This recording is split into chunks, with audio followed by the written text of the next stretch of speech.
अभी इतना, अभी ये देखो, ये सुमित कपूर के बारे में आपको बहुत सारी चीजें बताई, वो मैं नहीं बताऊंगा। अभी ये साउथ वेस्ट एयरलाइन का जब एक्सीडेंट हुआ था, उसका जो प्रिलिमिनरी रिपोर्ट है वो 2 दिन में आया था। अभी तक हमारा रिपोर्ट, जो अजीत दादा का एक्सीडेंट वहां पे हुआ है, उसका रिपोर्ट अभी तक नहीं आया। अभी उसके पीछे क्या कारण है? उसके पीछे आप पेपर वर्क कर रहे हो, वीएसआर को बचाना चाहते हो, या इसमें डेफिनेटली कुछ पॉलिटिकल कॉन्स्पिरेसी है जिसके कारण ये इन्फॉर्मेशन आगे आना ही नहीं चाहिए, ये कोशिश कोई कर रहा है। इसलिए बहुत सारे लोग बोलते हैं रोहित पवार प्रेजेंटेशन क्यों लेता है, लेकिन आप जैसे मीडिया के लोगों के माध्यम से लोगों के मन में जो प्रश्न है वो यहाँ पे मैं प्रस्तुत कर रहा हूँ। और ये जो चीज़ है, 2 दिन में रिपोर्ट जो आ सकता है, 3 दिन में जो रिपोर्ट आ सकता है, उसके लिए अभी तक महीना होने आया, तब भी रिपोर्ट वहाँ पे अनफॉर्चुनेटली नहीं आया। उसी के साथ ब्लैक बॉक्स ढूंढने में 2 दिन लगे।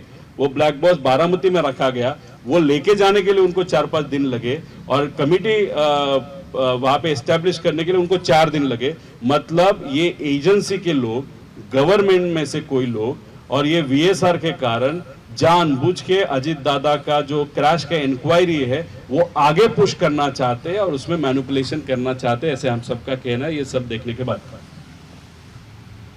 ये श्वेता सिंह कौन है, उसकी इंफॉर्मेशन आप सब निकालो, आप सबको पता चलेगा इनके बारे में। एक तो महाराष्ट्र में ये नोन है, वेरी पावरफुल, इनके जो संबंध है वो बहुत पावरफुल लोगों के साथ है, उनकी पहचान बहुत पावरफुल लोगों के साथ है, इसलिए इनका कहना है इनको कोई हाथ नहीं लगा सकता। लेकिन जो भी जो एनवायरनमेंट होता है एविएशन इंडस्ट्री का, उनके साथ या जो भी इन्वॉल्व लोग हैं उनके साथ बात करने के बाद यही पता चलता है कि सबसे इम्पोर्टेंट व्यक्ति अगर डीजीसीए में कौन है तो ये व्यक्ति है, ऐसे कहा जाता है। उसका इंफॉर्मेशन और ये इन्वेस्टिगेशन में इनका इन्वॉल्वमेंट होना वो इस इन्वेस्टिगेशन के लिए उचित नहीं है, ऐसे हम सबका कहना है। अभी देखो, ये वीएसआर कंपनी 16 में 10 करोड़ का रेवेन्यू था, 19 में 64 करोड़ का, 25 में 500 करोड़ के असेट वैल्यू है।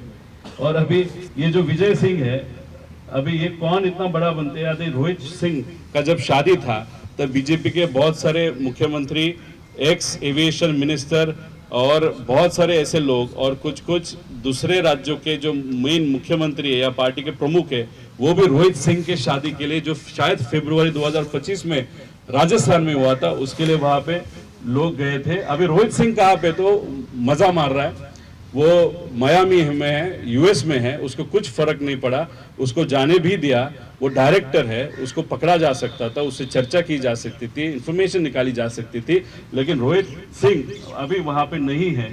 और उसी के साथ अगर आप देखो तो हमने रोहित सिंह के फोटो निकालने की कोशिश की।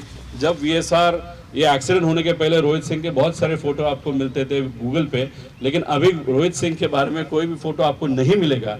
अगर गूगल में से भी अगर फोटो निकालने की अगर टेक्नोलॉजी है तो वो गवर्नमेंट के पास है या प्राइवेट एजेंसी उसने लगाई, लेकिन वो फोटो क्यों निकाले? जब गलतियां होती है और आपके मन में होता है कि गलती हुई है या कुछ छुपाना है, तभी इतना हाई लेवल की इन्वेस्टिगेशन या जो भी एजेंसी उसका इस्तेमाल करके आप फोटोज वाइप आउट कर सकते हैं। लेकिन ये रोहित सिंह के बारे में वहां पे हुआ, ऐसे हम सबका कहना है। डीजीसीए इतना क्यों मदद कर रही है? उसी के साथ बिजनेस दुबई और अमेरिका में वहां पे शिफ्ट करने की कोशिश, वहां पे लेगेसी 600 वीटी सीएमआर ये कौन इस्तेमाल करता है वो भी देखने की जरूरत है। आगे अभी देखो, ये जो पहली रिकैपिटा करके एक फाइनेंस एजेंसी है, उन्होंने सबसे पहले ये जो वीके सिंह है उसकी कंपनी को पैसा दिया था, लेकिन वीके सिंह की जो पहला विमान था वो 21 साल पुराना था, तो उसको फाइनेंसिंग करना उनको उचित नहीं लगा। तो फिर ये भोपाल बेस्ड एनबीएफसी को किसने सपोर्ट किया? तो दिलीप बिल्डकॉन लिमिटेड ने पहली बार सपोर्ट किया था।